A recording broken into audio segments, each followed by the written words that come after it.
Hello and thank you for stopping by my Crafty Patti channel. Last week, if you didn't watch, I was making these beautiful little pumpkins with artificial succulents and artificial flowers, but a real pumpkin. And I go step by step on how to make these. If you're interested, I will leave the link in the description box below this video. And in that video, I talked about how I was going to make some cards on the next one. So that's what I've gone and done.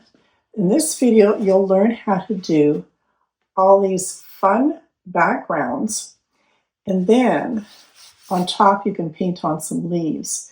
I used watercolor for the background, and then I painted the leaves in acrylic paint for on top for more dimension. And then you can cut them to size.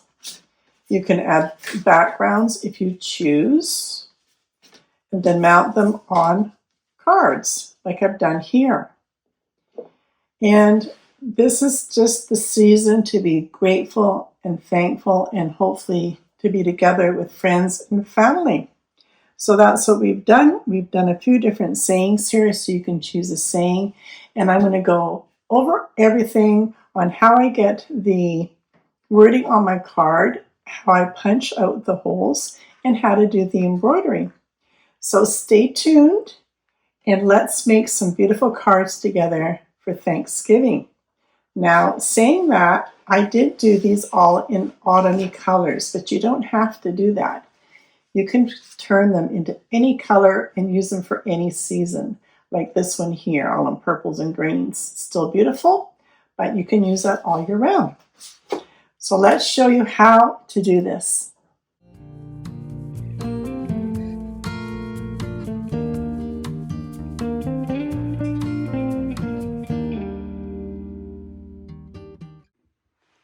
And let's start with some watercolor paper.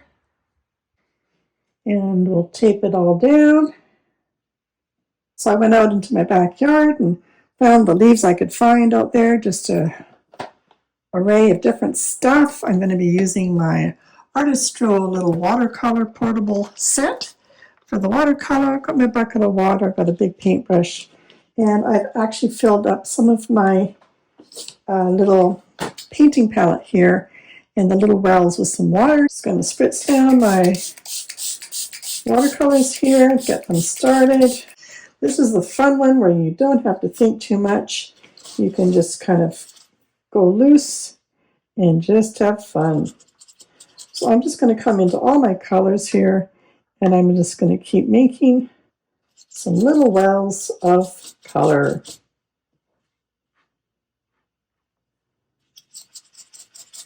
You can choose whatever colors you want. So I've got all those lovely colors made up. They're very watered down watercolors. I'm just going to use my big brush here, and I'm just going to wet down one at a time here. Nice and wet. And I'll just come in here with some red. And I'm just going wherever I want. No rhyme or reason. The less reason, the better. Not even thinking about it, just throwing it on.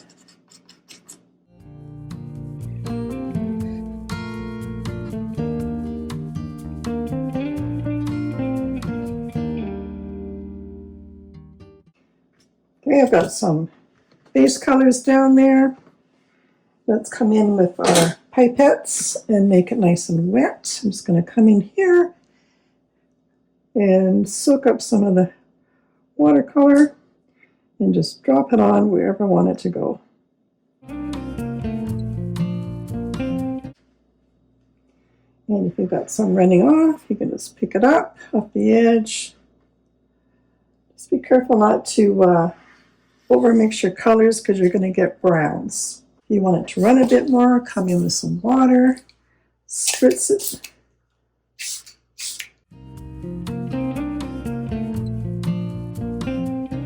Figure out where you want some more color, some more intense color, then go right into your palette.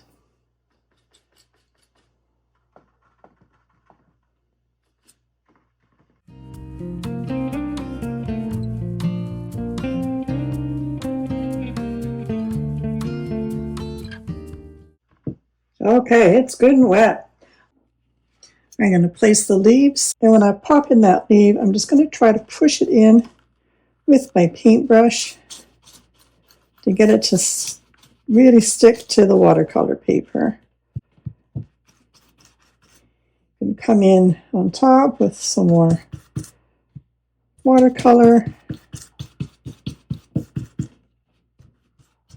This one's being a little bit stubborn. Let's try another one. Let's use this one here. Same thing. Just really push it in with your paintbrush.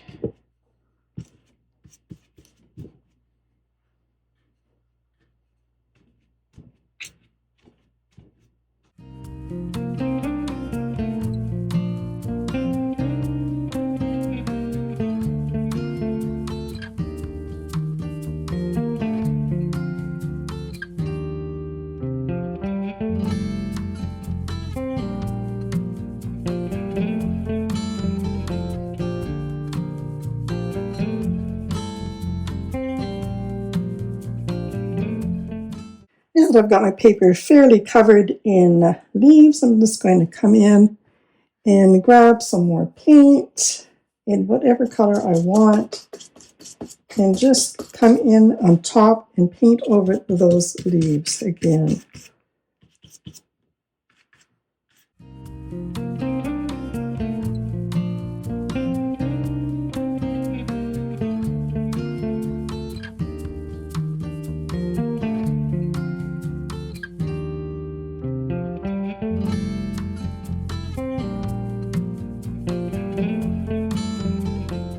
And I'm just going to come in again with my pipette here and just get some more paint around some of these areas.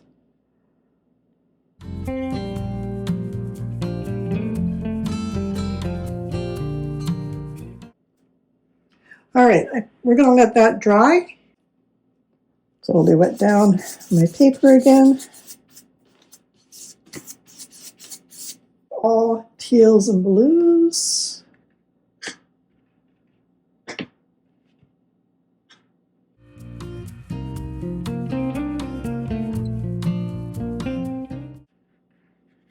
Got some base colors down, then I can come in and do some more intense colors right into my palette here.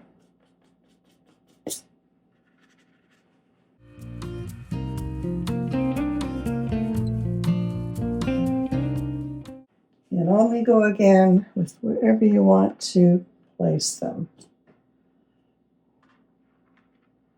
Now that I've got my leaves on, let's come in my paintbrush and just paint over the leaves. I'm going to try to get them to stay in place.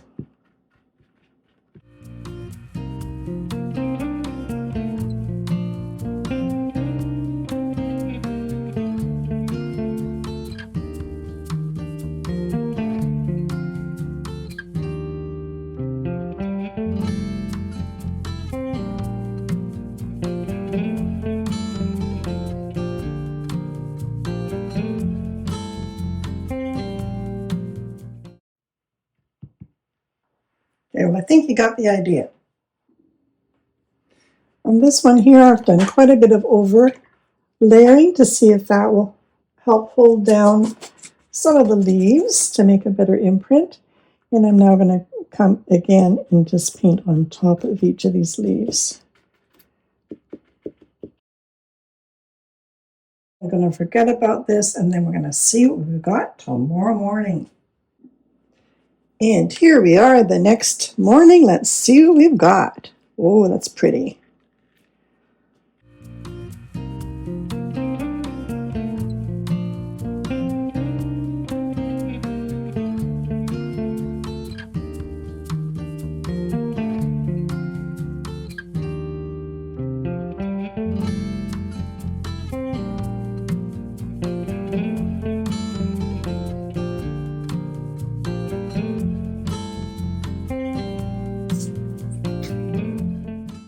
So am I thrilled with the overall piece?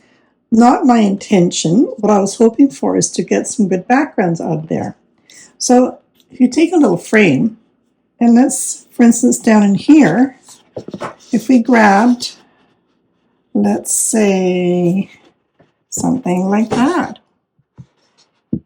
then we've got something cool. I like that.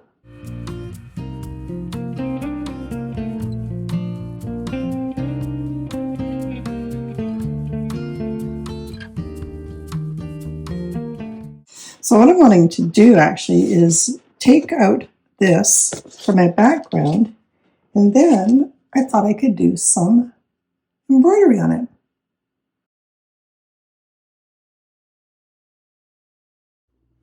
So what I did was I grabbed a piece of parchment tracing paper. I made it so it was 1 inch smaller for width and height. Cut them out, and that is what I used to come in and see what I could grab, because I can see what's underneath. And that's how I managed to get 3 cards out of this. And I've now got this card.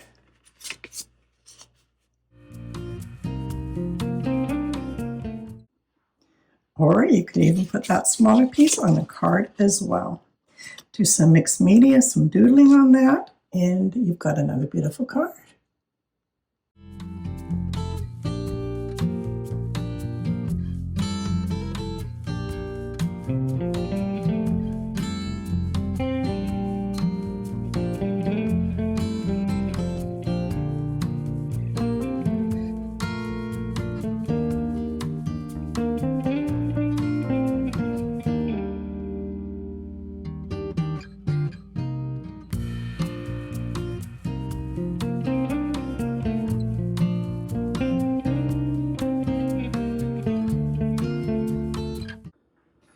And that's the leftovers, which I didn't care for, but in a bookmark, it works.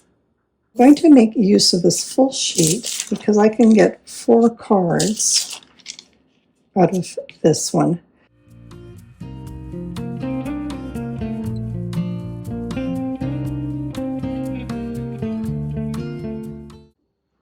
And this is exactly what I was hoping for a background. So we want it diffused, we want an illusion of there's leaves in the background, but enough that we can add something on top. So there's that one.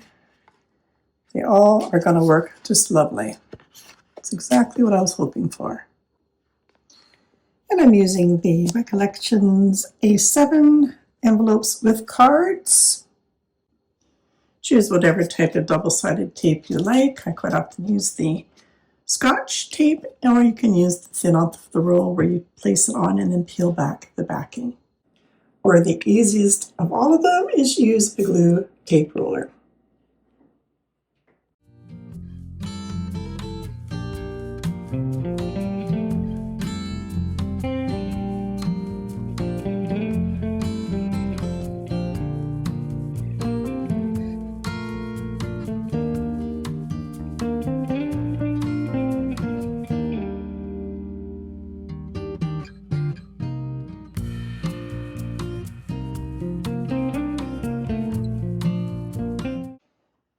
And I'm liking that. Again, it's not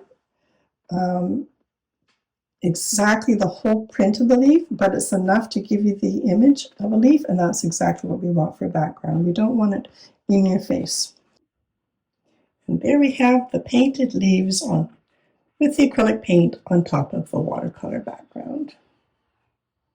Now that's got a really beautiful background, but I think I'm just going to pop just a little tiny bit of leaf, not too bright because I want to put some wording in here for my cards. So I'm just going to make it subtle.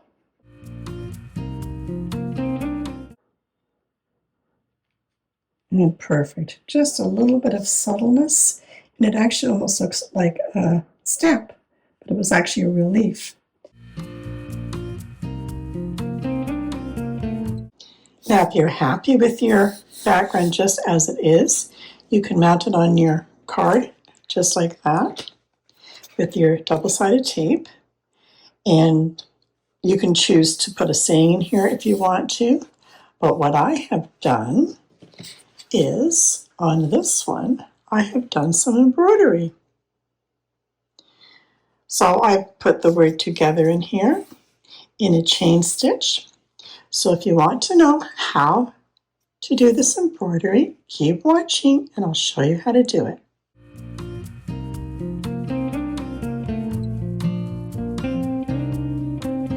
And you don't have to choose the word thankful. You can choose another word that suits you better if you like. And this one, I chose the word together. And that one was the Rumba, and that size of the font was 153. Here's some of the fonts that I found that I thought would work really well for the embroidery. So I've written them out for you, and I've given you the names and the font size. And these I found on Canva. Once you have your wording in the font that you like, I put some graph paper into my printer, and then this will print right off onto the graph paper. When I get packaging in the mail, I like to save them, and particularly for projects like this. And just so you don't damage your paper, you can do your poking of your holes on a self-healing mat. Now, a couple of reasons why it's handy to have your wording printed out on the graph paper.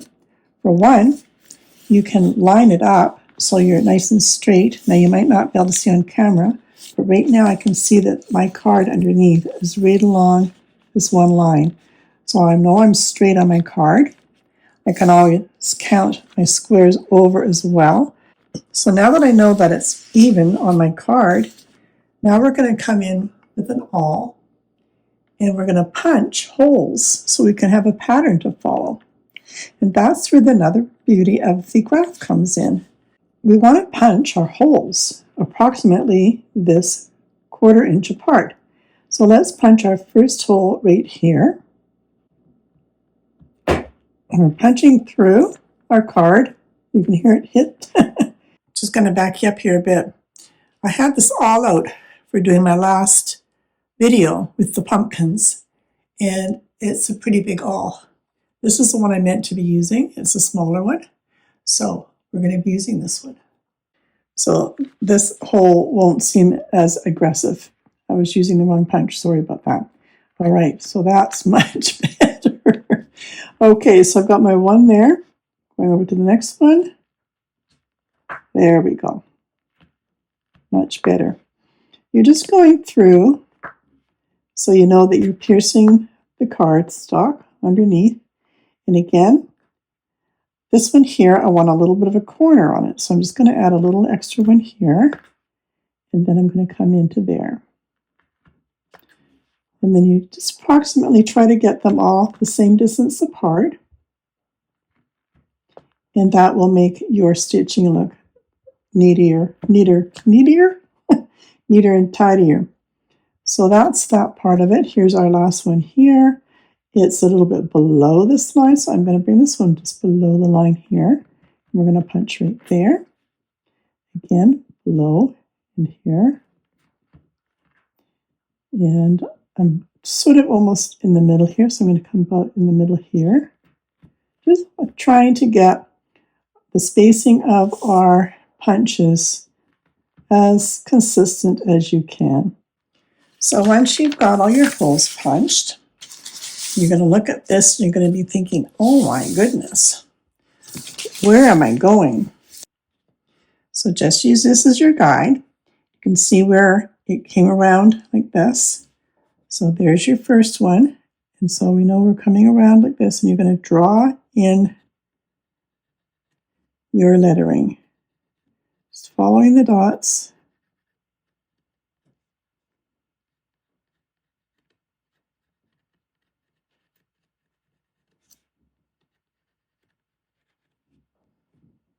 And then it'll all make sense when you've got it joined together, joining all your dots. And there I've joined all my dots to form my word. Now I prefer to use the DMC embroidery floss. I just find it's better quality than trying to buy it from the dollar store. And now you just have to decide if you want to go for a variegated, which I think this one would be really pretty. And a variegated one sort of give you this effect. Or I can go into a solid brown, which would be more this effect.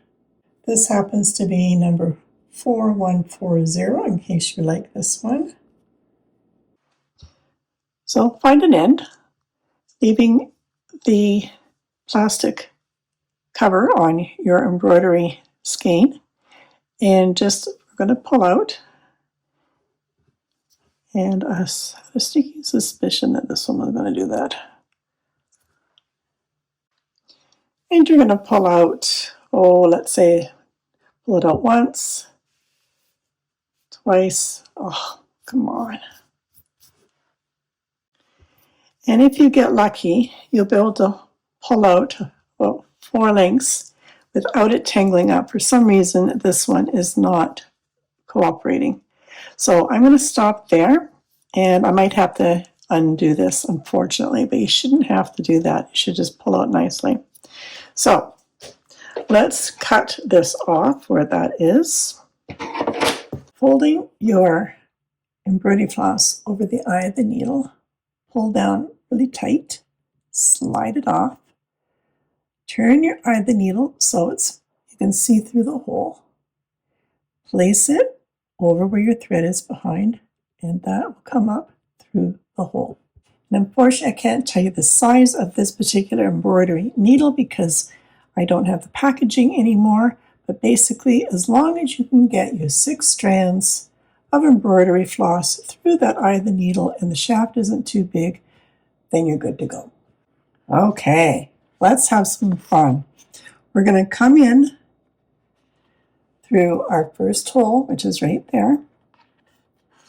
And I'm going to thread this through, but I'm going to hold on, like leave about this amount on the back here. And I'm going to hold on to it with my finger here so I don't lose it. First one is just straight down. And we are doing a chain stitch. Now we're going to come in through this hole here. And sometimes you might have to look in the back. Or coming up.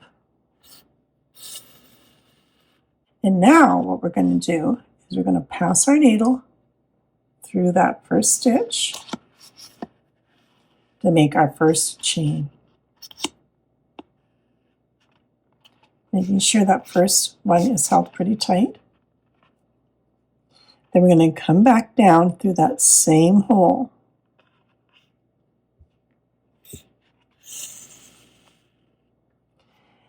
And what I'm going to get you to do is when we're coming around this way, we want to make it more prominent on this side rather than this side. We just want to encourage that stitch to come onto the other side. So then when we pull it down, it's on this other side here, like so. Okay. Let's come in to the next stitch, and you can keep in mind what way you would be doing it, just like you're writing the word. So we're coming like this, and we're coming down. So we've only done our first 2 stitches. So what we're going to do is we're going to come in the back here, and I'm going to separate this embroidery floss into 3 strands on each side.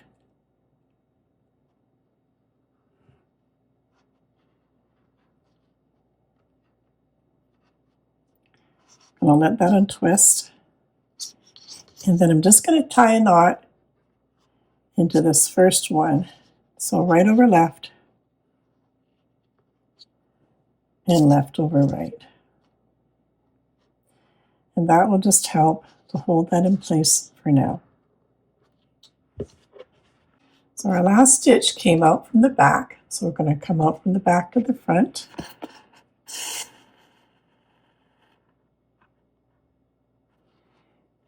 Then I like to hold that down with my thumb. And I come in to the previous stitch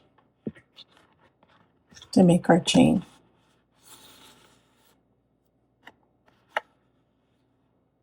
And then we're coming back down to that same hole from the top.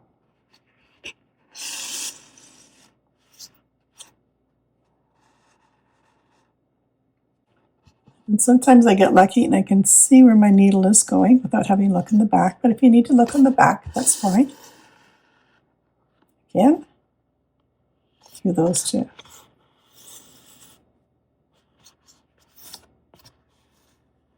And we're coming back down through that same hole.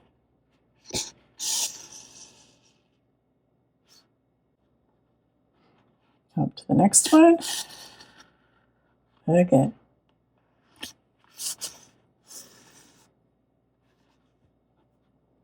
Back through the same hole.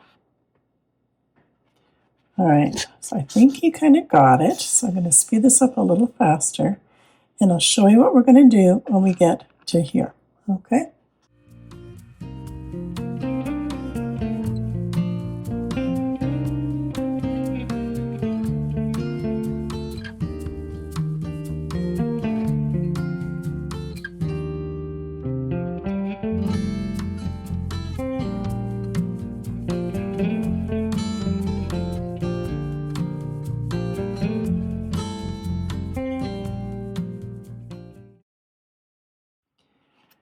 Now I've come up into the same hole as the stitch, but just be careful not to bring the needle up in between any of the threads. Just make sure you're just coming through the hole and not any of the strands of embroidery floss. So you come through that same hole, same thing, coming through. And now you're passing over top of your last letter. Sorry, your last loop of the letter. You're back through the same hole.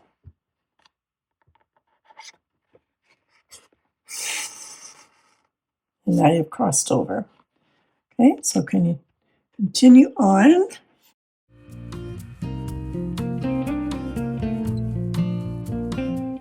If we came back down onto this one, and then I brought my thread through to make my stitch, it's basically going to pull it right down. So an option for you there is just come up this way and just come straight through the hole like that, just like that. And now we're going to slide down to the next one. It's almost like you're starting from the beginning again, like we did here, and then come up to the next hole and then come through to make your chain like so. So you kind of have to work around a little bit just how you think it would look the best.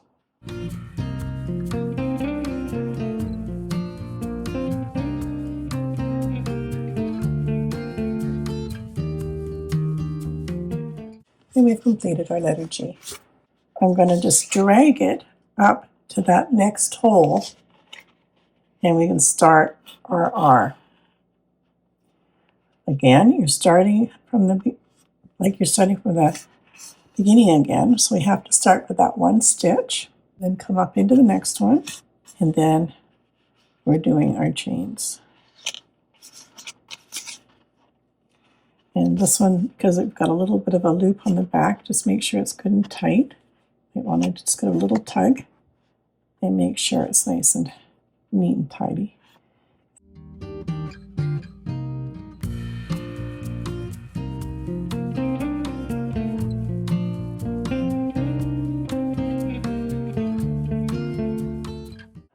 I'm going to come up into that next hole, but instead of passing through, because this is going to pull that chain down this way, I'm going to come back in to the top of the stitch, just like so.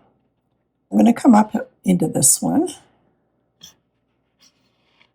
I'm going to cross over and then make my chain from this one here.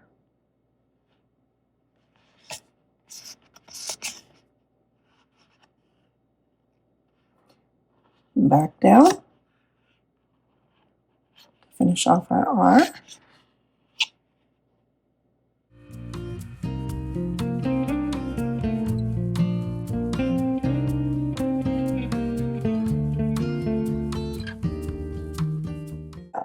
Come down here, and then I'm going to come around and finish the A. And then I'm going to loop it behind the back of the card and then come up to this hole again. But first, I'm starting to run out of embroidery floss here. So let's finish off this one.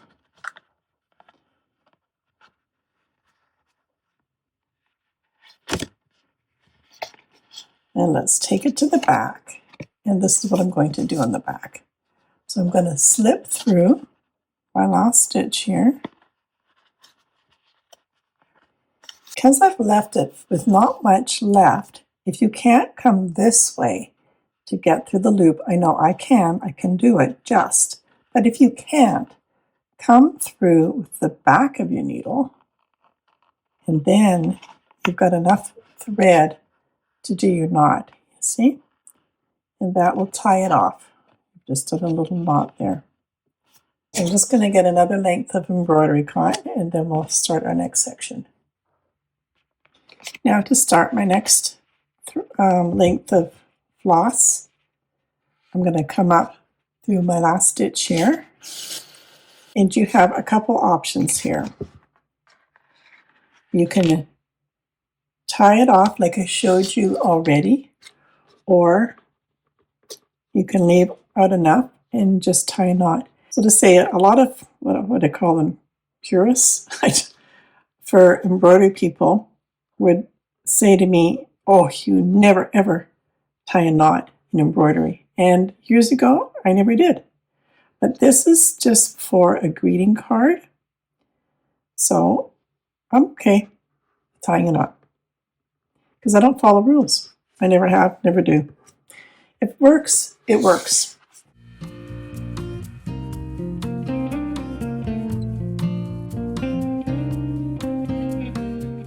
Hoping that this isn't really throwing you with me being left-handed, because it's exactly the same thing whether you're left-handed or right-handed. It's not like you're having to follow any particular direction. It's the same, left or right-handed. So again, I'm coming up and I'm coming back to here, and then I'll meet you back when I get to there, okay? Okay, so my last chain ended right here through the back. My thread's in the back. I'm going to come up to this hole right here from the back. So I'm right there. And it's okay if you've got a bit of a drag in the back. No one's going to see it. Going down.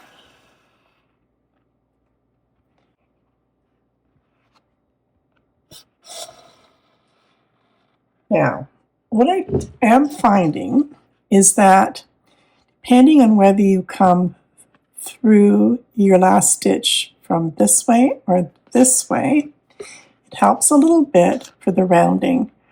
So if I come this way, my stitch coming this way will be on the outside, more so than if I went the other way.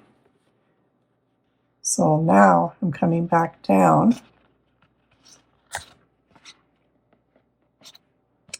and I can force it to come around this way. When I come back in again, I've got a little bit more of a rounded stitch. And that's when you want to just hold that down and just make sure it stays where you want it to stay. See, it's wanting to come up just that little bit. So just don't pull that one too tight. Now, you see how this font, the A, has ended? It's not continuing. So it doesn't mean you have to follow that font, because I don't think it's going to look good in the embroidery. So what I'm going to do is I'm going to pretend that this is going to join up to this one right here. So what I'm going to do is I'm going to just create another hole right here, come up through that new hole we created, And I think I will like that better for the design. I didn't have to do that. That's just your option. If you don't like the way a font is looking, then you can change it.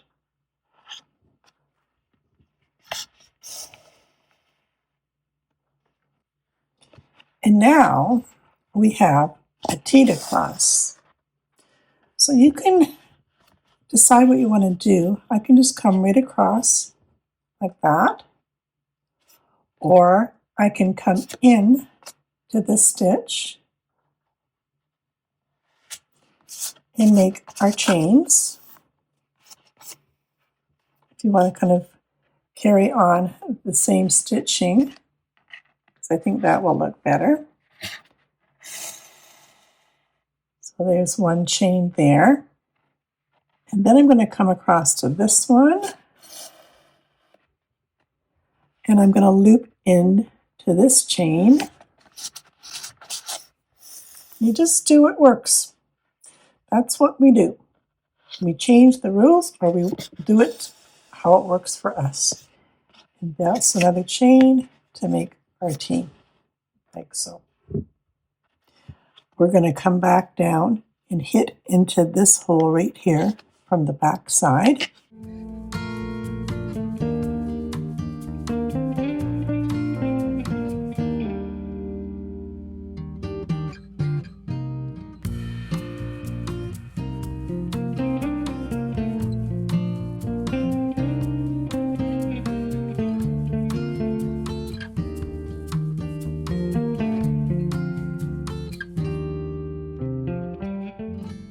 So I'm going to come up, go this way, then I'll come back from the back side up into this hole, and then we carry on, and then the rest is really easy.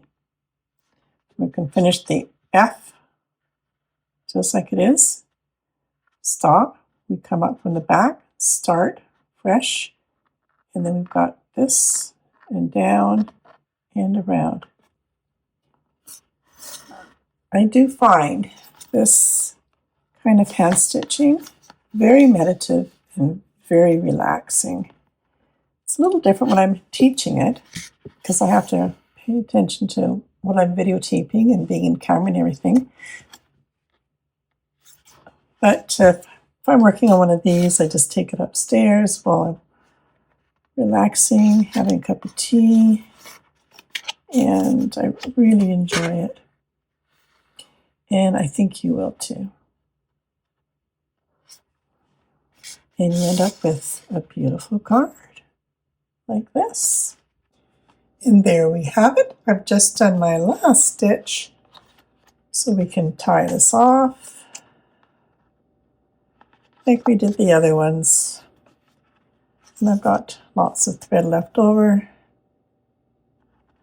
so we can just tie it through.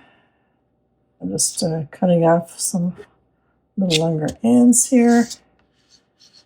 Not that you really have to worry about it. It's just going to be a card. And just to tidy it up, there's a few little spots here where the embroidery rose up a little bit past my little drawing line.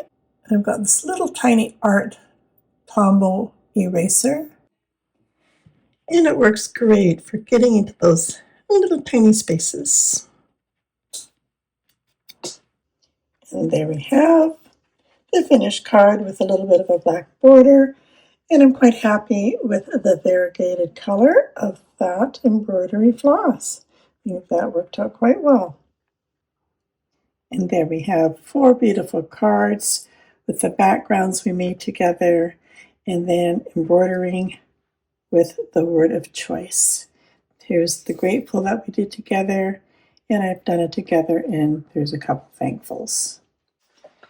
Well, I hope you enjoyed watching this video, and when you make your backgrounds, you can make them subtle, or you can add the extra leaves on top, depending on what you like. Keep them subtle. You can add whatever you want on top of them. And I just want to say that I am so thankful and very grateful that I have this YouTube channel, that I can teach you and show you everything that I love to do, and I hope that you're enjoying it too. And this is why I've made all these wonderful cards saying how grateful I am. Thank you so much for watching. Thank you for all your lovely comments, your support throughout the year. As I said again, without you, I wouldn't be here. I hope you enjoy making some cards, and you can make them all year round. Like I said, you don't have to make them just for the fall season. But now that it's autumn and the leaves are falling, it's a good time to get out there and collect those leaves. So until next time, bye-bye.